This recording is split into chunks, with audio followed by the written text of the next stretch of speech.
to the World Soccer Talk podcast, your weekly dose of talking about watching soccer on TV, online, and apps. Coming up on episode 71, we feature an exclusive interview with Telemundo commentators about their preparations for this summer's World Cup. We discuss which sports TV network has lost more than 600,000 subscribers in the last year, who Martin Tyler will be commentating the World Cup for this summer, as well as lots of soccer media news for you from around the world. Plus, we have letters from you, the listeners, in our mailbag section. My name is Christopher Harris, aka The Gaffer, and I'm not joined today by Kartik Krishnaiyer. Unfortunately, he's out sick, so I'm going to go solo. So this episode is brought to you by Sling TV's Best of Spanish TV package, which is bringing you El Clasico this weekend. Now, what we've been watching this past week, so let's start off with that. And for me, the theme for the last few weeks has been focusing on the relegation battle at the bottom of the Premier League. Actually, for me personally, it feels like it's been... I've been watching the relegation battle since August, since Swansea played their first game, but that's another story. But seriously, the relegation battle has produced some really entertaining games the past few weeks. Most importantly, the win by Southampton against Bournemouth this past Saturday on NBCSN, which was a thrilling game for anyone who missed it, especially the last 15 minutes. The 2-1 result puts Southampton back in the race to potentially avoid relegation, and it's that crazy time of the year when the top of the table is already decided, but it really is the relegation battle that is, to me, the most attractive, nail-biting time. And for a neutral, it's probably better than for the actual supporter, seeing the highs and lows and just trying to experience that. As a fan that's caught right up in the middle of it, myself included, it's agonizing. Now, in terms of some of the other games from this past week, I saw quite a few, actually. I'm just going to pick some at random here. The LAFC Seattle Sounders game, which was the first game from the Bank of California Stadium. I thought the camera positions in the new stadium look great. That stadium looks fantastic on television. The game, not so much, but still it was exciting to see the first game played there. Then also, of course, we had the Champions League this past week, and we had, of course, some thrilling games yet again. And for whatever reason, the Champions League this season seems to be more entertaining than it has been for several years. And for me, I think that John Strong and Stuart Holden are doing great. Stuart Holden is getting better game after game. My only concern or criticism really is what Kartik said, I think last week or 2 weeks ago, that he would like to see these guys in the stadiums in Europe commentating these games. And it's doable, of course, with the game on Tuesday in Madrid, and the game on Wednesday in Rome. I mean, it's pretty easy to fly back and forth from city to city. That's the only shame of the matter. But good games. And Real Madrid, Liverpool in the final. That's going to be fantastic. And let me scroll through here and see some of my other notes for some of the other games I saw.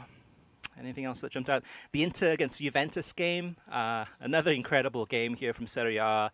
It's going down to the wire. It looks like with Napoli dropping points, it looks like it's going to be Juve to win it. But in this game too, with Inter and Juve, I mean, there was a red card. There was an early goal. Juve bounced back to win it 3-2.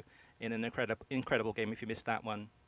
The Man United-Arsenal game, for me, it felt like a Arsene Wenger testimonial match. Really, really boring game, and just a shame, really, in Wenger's last game there at Old Trafford, and also in, of course, the Europa League. Kind of a disappointing way to drop out of that tournament, but fair play to Atleti for playing fantastic over the two legs. One more thing, too, I just want to mention is that for the Roma-Liverpool game, the pre-game analysis on this one from Fox was better and more serious. And I think the difference is having Ian Joy there in the studio on the set instead of Eric Winalda. And Ian's definitely more serious, and I think it elevates Warren Barton and Alexi Lalas to try harder and think more tactically, or think harder about the game. So that I enjoyed. The other thing I did enjoy too was just the pre-match noise from the Olympic Stadium in Rome. It gave me goosebumps just seeing the teams coming out, and the incredible noise by the Roma fans. and the Liverpool fans trying to join in too. They were pretty much, you couldn't really hear them that much except for different parts of the game, but a great pre-match atmosphere. Now let's move on to TV streaming news. First up, in no particular order, is that SBS, which is a TV company in Australia, is going to offer 25 FIFA World Cup matches live, free, and in HD with exclusive commentary from Martin Tyler. Now, Martin Tyler, in previous years, has done work for ESPN, as well as SBS. He's worked for them in the past too. And this is somebody I'm sure that the Fox Sports really wanted to get. They probably could have gotten, but they passed up and went with pretty much an all-American crew. And now Martin Tyler is going to, actually he's probably based in Russia for the commentary, but he's going to do the commentating for SBS in Australia. So it's definitely, if you're down under, it's a good win for you. Now, Comcast has aimed to combat cord cutting by limiting the major internet speed increases to cable subscribers. So what this means is if you're a Comcast subscriber and you subscribe to just the internet service that they have, you're not going to get the full speed. So in order to get the full speed of internet from Comcast, you have to subscribe to the TV side of the cable TV. Which is ridiculous. At the end of the day, it should be one of those things where if you want to pay for internet and get a high-speed internet through Comcast, you can do that. Or if you want to get the TV too and get the best of both worlds, or just the TV, whatever it may be. But Comcast is really pushing hard to try to stop cord cutting. This is not the way to do it, though, Comcast.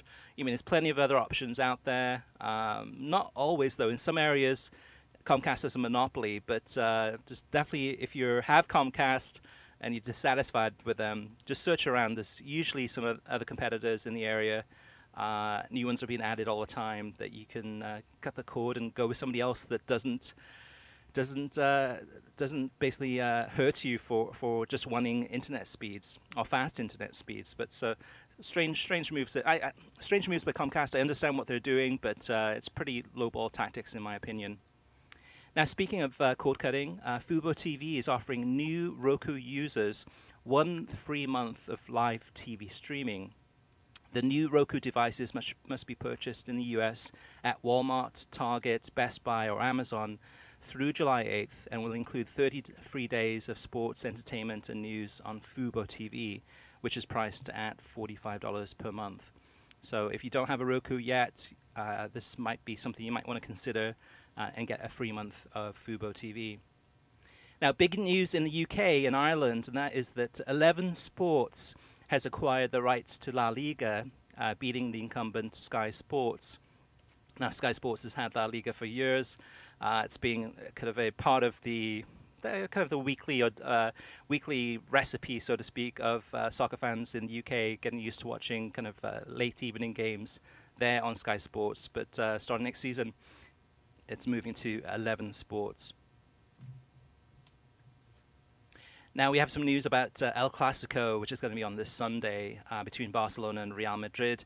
And it promises to be a thrilling encounter between the UEFA Champions League finalist and La Liga title winner. Now, beIN Sports will have 2 reporters on site at the Camp Nou, featuring Kevin Egan and Pablo Marino, who will be reporting live for beIN Sports and beIN Sports en Español, respectively.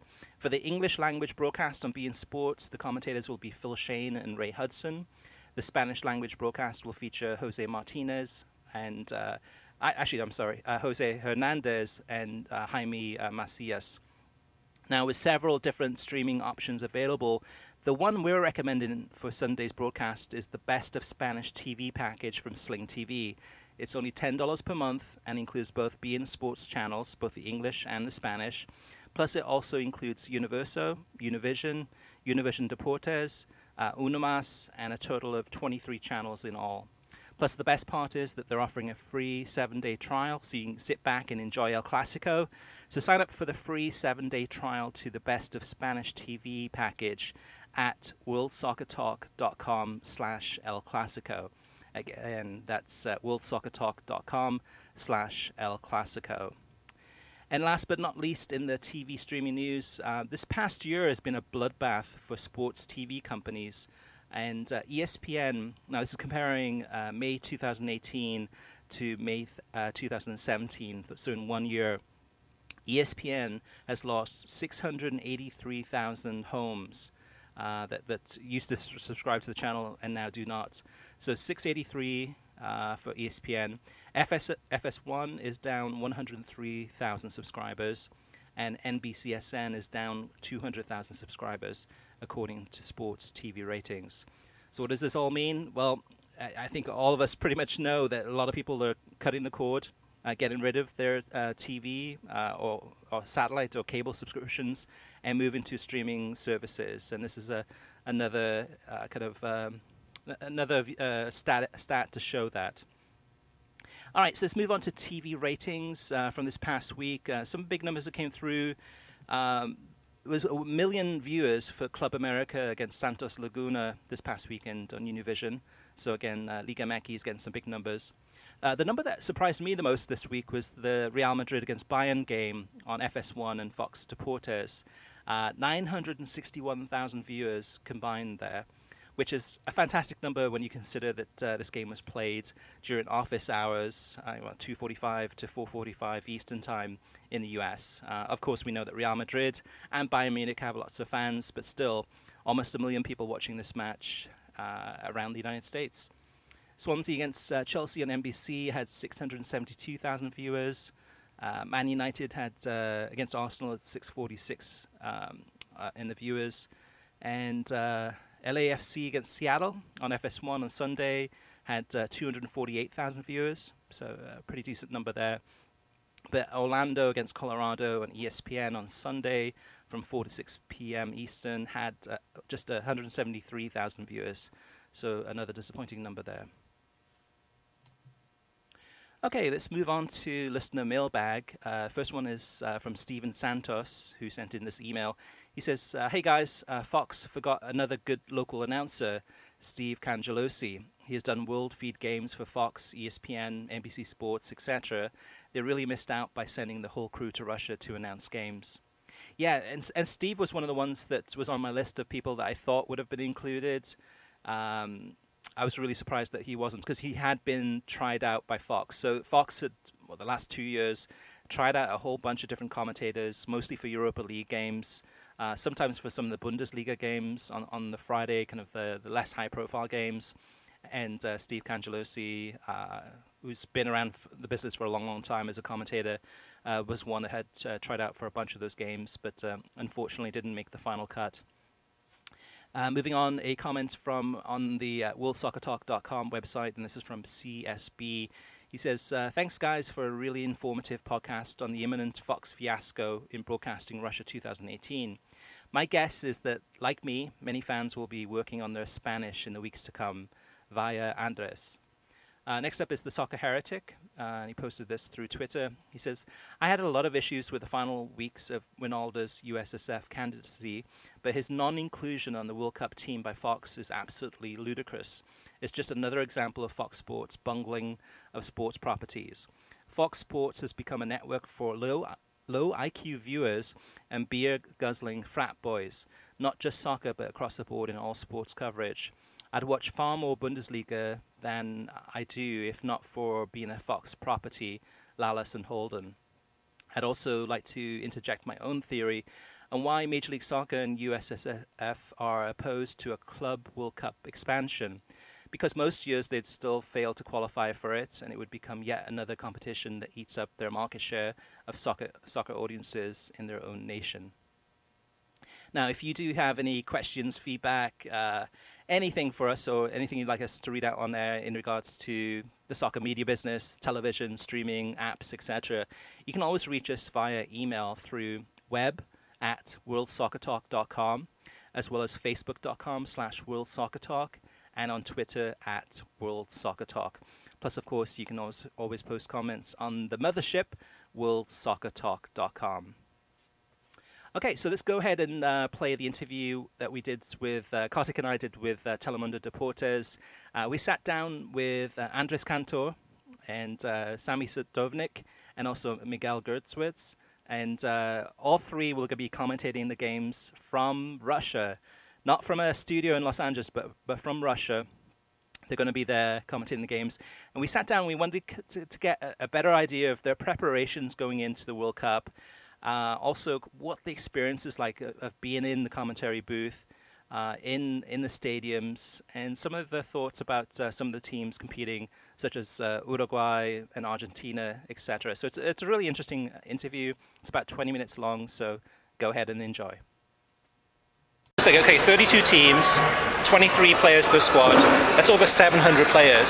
So I'm wondering, in terms of when you're going into a World Cup tournament like this, what type of preparation are you doing? And what type of, whether it's pronunciations of names or backgrounds on players? I mean, obviously you have staff that's working with you, I would think, in terms of research, but how much You do?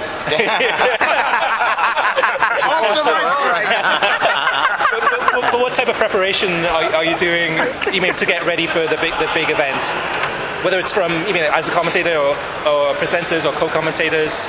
I've seen film of, sound like the old guard film. I've seen games from, I believe it's 26. I'm still trying to get some nations that I haven't seen. I have studied them tactically. I have studied them, individually. It's obviously easier when you have France, Spain, the big teams, because you see, how they play. The players play all year round, because you see the games, and we cover the Premier League.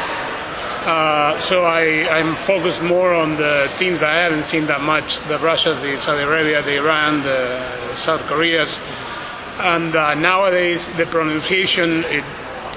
We try, or at least in my case, I try to get the pronunciation right.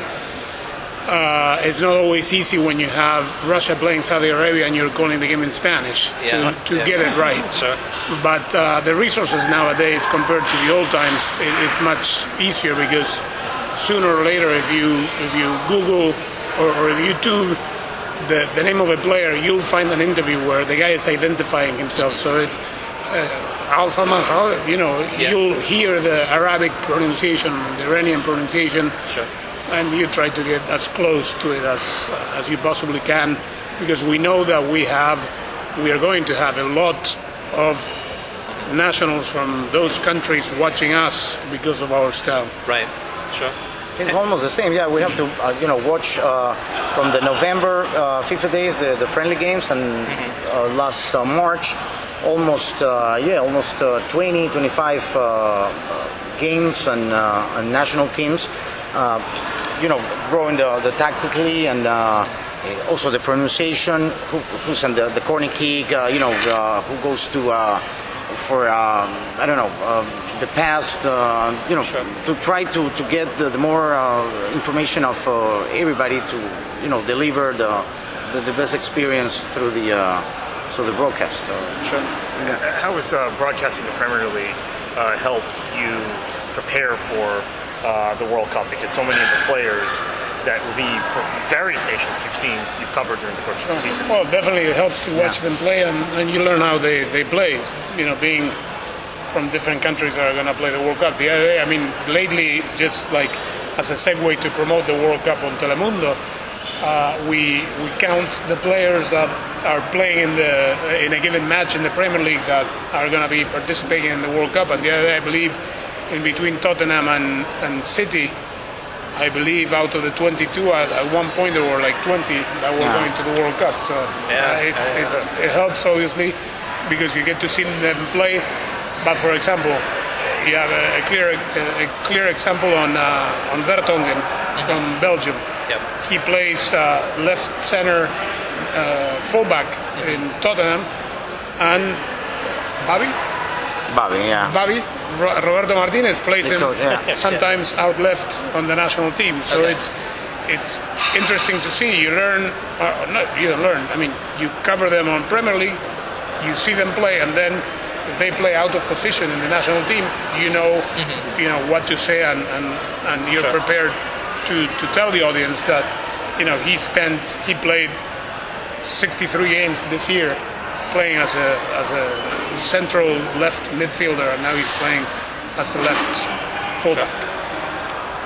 What about like going into preparations for a game? So being in the actual commentary booth, like so for example, like Arlo White will have his piece of paper, and he has like he prints them out on labels and places them on, so he knows kind of his system for figuring out which players are in which positions, and has his notes.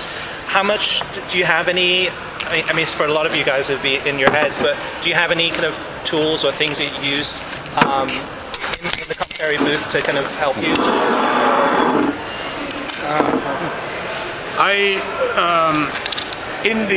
What I've learned through the previous World Cups, in the commentary position, there's very limited space. Right. I used to take a lot of papers and a lot of notes, and I kept on fumbling notes and didn't remember where they were. Yeah. I had them marked, but it's very tough to call a game and start pulling. Right. So now all the notes I want to deliver in a game, I have them electronically on my iPad. Okay. And I arrange them by either players, topics, etc. Okay. I try to carry as few papers as possible to the booth because it's a very confined, very tight space. Sure. And when I did that,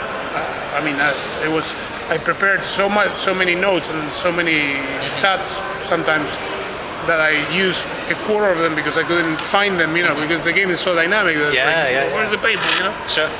And also you have, the color commentator in your right hand, so he have all the information for the tactics. But I prepare the night before in a piece of paper, like the lineups and the much information that I can put it through the piece of paper, so it's much better. When you have the official lineups, maybe you change only 1, 2, or 3. I mean, I have the experience from the Premier League. The previews, the match preview, they change only 2 or 3 players, so it's much easier to erase them and put the new names. But I put much information like the good old times. I mean, old-fashioned way in a piece of paper. I have electronically too the much information, the stats, or particularly individual player, how many goals, how many games they played through the season. So, but basically it's in a couple of pieces of papers, an extra one with the stat information, and that's it. I'm going to share with you an additional story, which is funny because it happened to me, which is my nightmare electronically. I have the bad habit, since I don't use Word on iPad that much, or Pages on iPad. I start writing down like an email. And then I save it as a draft. Right. But when you save it draft, it says delete or save draft. Right. And I have big fingers. And one time after doing all the research for a game, I went like this and I deleted it. So that's my nightmare now. That's why I have a backup plan. I mean, I have the piece of paper through the backpack, so you never know. So. Plan B. Last summer, Confederations Cup, how did that help you prepare for the venues in Russia as much as for the broadcast and the teams? We'll be in 4 venues. 4 venues. The Sochi, Kazan, the Spartak, and St. Petersburg. Only 4 venues, so much easier to be there. So, it's definitely easier, at least in those 4 cities, to know the lay of the land. We know what to expect. We know where the commentary positions are, if they're up high, if they're low. The best one was the Spartak. The Spartak Stadium in Moscow was in the middle. Nice. Down in the middle. It's amazing because St. Petersburg is very high. Right. Yeah. So sometimes you have the TV on the booth to double check. Right. How hard is it to concentrate on commentating the game?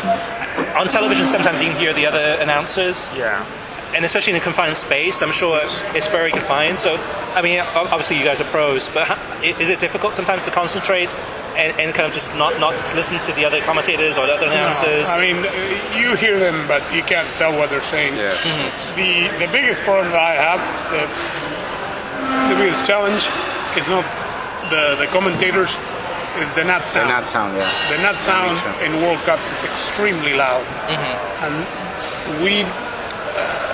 the way it works is HBS, which is the host broadcasting services, provide each radio and TV outlet its own box. It's Right. not something that we can here adjust. Sure. And sometimes, I mean, I remember South Africa. South Africa was Yeah, with the absolutely Vuvuzelas devastating. was, Vuvuzelas, yes. I mean, I dreamt of Vuvuzelas Yes. for 3 months. You know? And we tried the original headsets from the booth. Yep. Our headsets, a regular mic with individual headphones. We try everything to avoid the net sound noise, but and turning off the other mics. Try everything. Right. The drive you main crazy. problem is the net sound. Yeah. Yeah. But for Russia, you think that'd be okay though, as far as it should be a better environment? I guess, right. Yeah. Even the newer stadiums, the net sound's a problem. They don't have the acoustics to where. It depends on. I mean, I don't think we can judge by confetti. Well, because obviously there were very few foreign fans. I read today Yeah. the amount of people Mexico's taking. They're taking 50. They bought 54,000 tickets. Wow. So I mean, I don't know if obviously that is a figure that doesn't count only for the Mexico games, because if not, they're going to fill the stadium by themselves.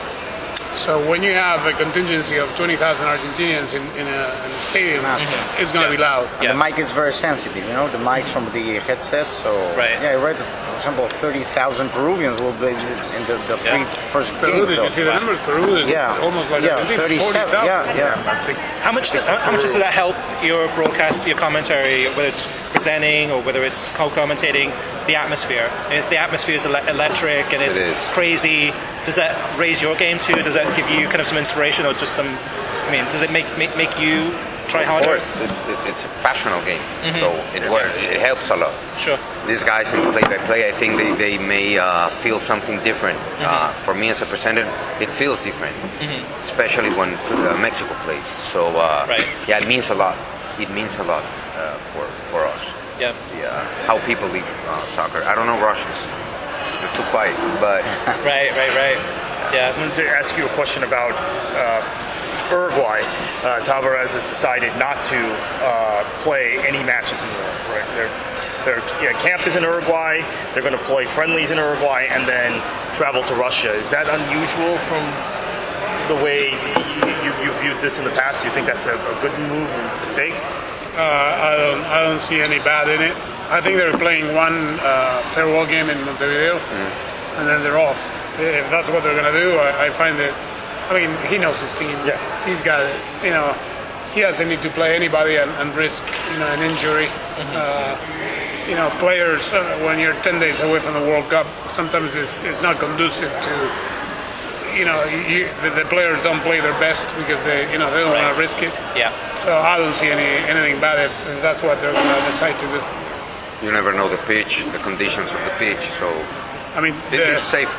Right. and again, I make an emphasis because you asked about Uruguay. Uruguay has, he knows his team. Yeah. Talking about 15 years. Argentina He's is a been the different. manager longer than anyone. He's got a And veteran sometimes team. it's risky, the overtrain. I mean, it happens with Colombia in '94, and I remember Peru in '82. They made a 3 month before the World Cup, a tour from. They played almost 8 or 9 games before the World Cup. It's a lot, That's a lot. 3 months Yeah. out of the country, and then plus 4 weeks on the Mexico World Cup. and what Forget was it. it? It was France '98 also. Yeah. Away 2 months Like 10 before the games. World Cup, They played 10 out, games. family and extra training. It's a risk. It's a double. It's risky.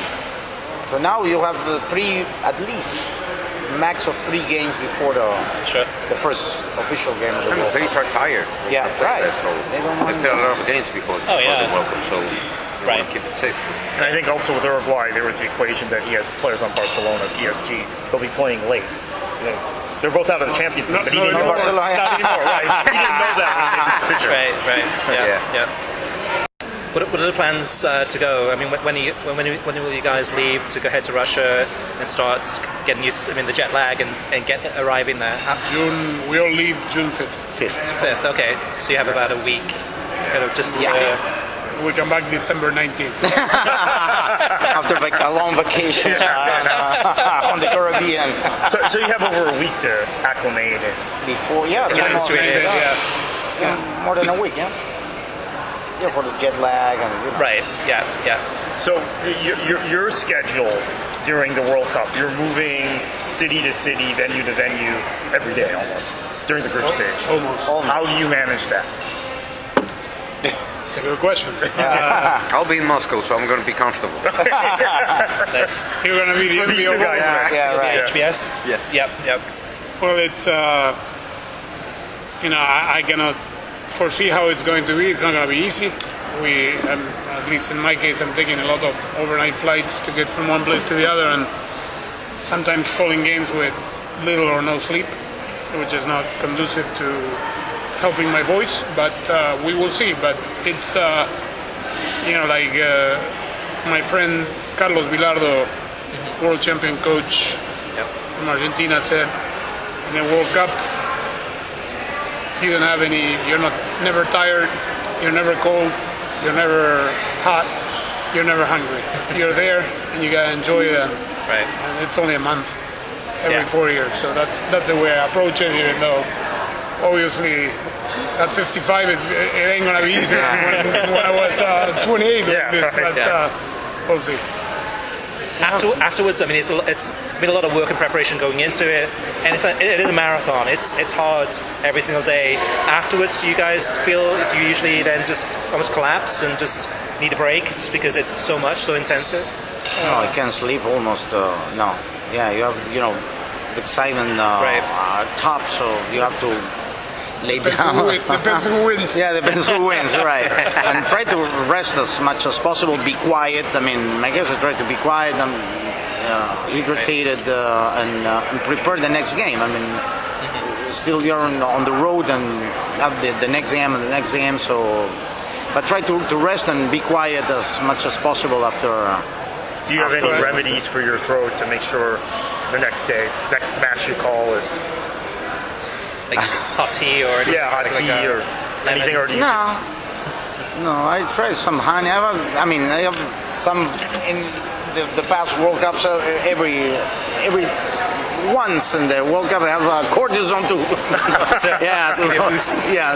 clean my throat.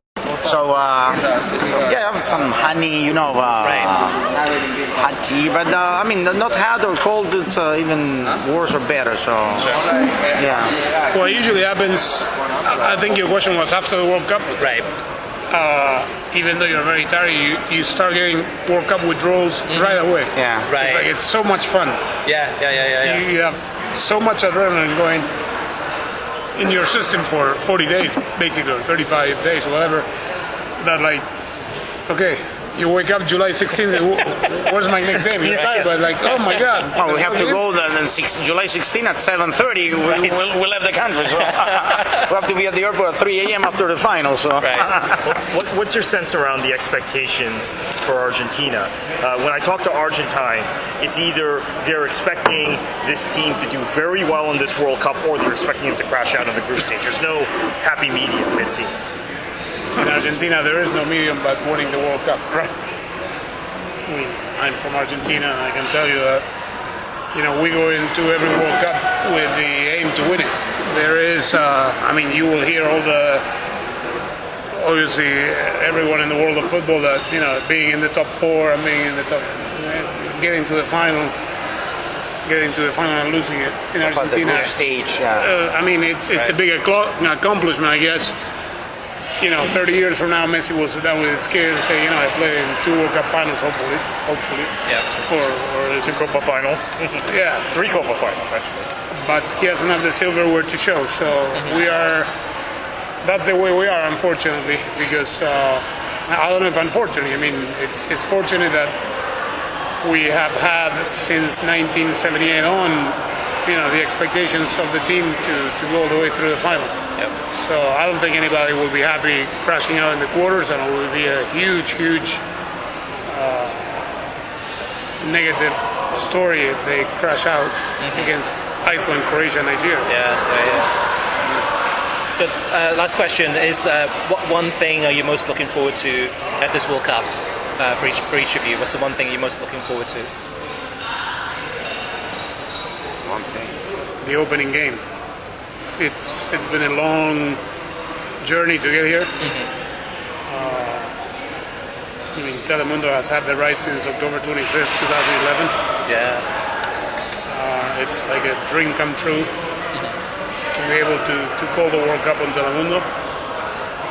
It's finally here.